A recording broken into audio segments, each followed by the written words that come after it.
फिरौन को उसने वो ख्वाब देख लिया था कि एक सितारा उठेगा और फिर वो गिरेगा तो मेरी सारी सल्तनत को तबाह कर देगा। नजूमियों से उसने पूछ लिया, उसने कहा कि एक बच्चा पैदा होगा जो तेरी सल्तनत को तबाह करेगा। चाहिए तो ये था कि वो तौबा करता, लेकिन उसने क्या किया कि उसने बच्चों को कत्ल कराना शुरू किया। युज़ब्बिहून अबनाअकुम, ज़िबा करा देता था तुम्हारे बेटों, और बच्चियों को वो जिंदा रखता था। तो हजरत मूसा जब पैदा हुए तो उनकी वालिदा ने पता क्या किया, उनको एक संदूक में बंद करके दरिया में बहा दिया।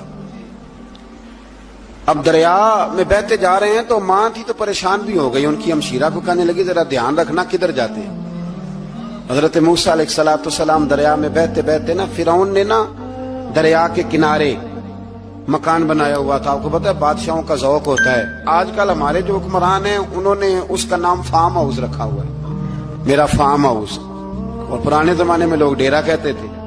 तो उसने भी इस तरह का फार्म हाउस बनाया हुआ था। वहां पे हजरत मूसा अलैहिस्सलाम तैरते हुए ताबूत के अंदर, संदूक के अंदर जा रहे हैं। फिरौन और उनकी बीवी हजरत आसिया बे औलाद थी, बड़ी तड़प थी बेटे की, वो भी वहां खड़ी थी। संदूक तैरता हुआ आया तो फिरौन ने कहा कि जाओ पकड़ के लाओ, देखो क्या है। जब वो लेके आए ना तो आपकी हमशीरा जो निगरानी कर रही थी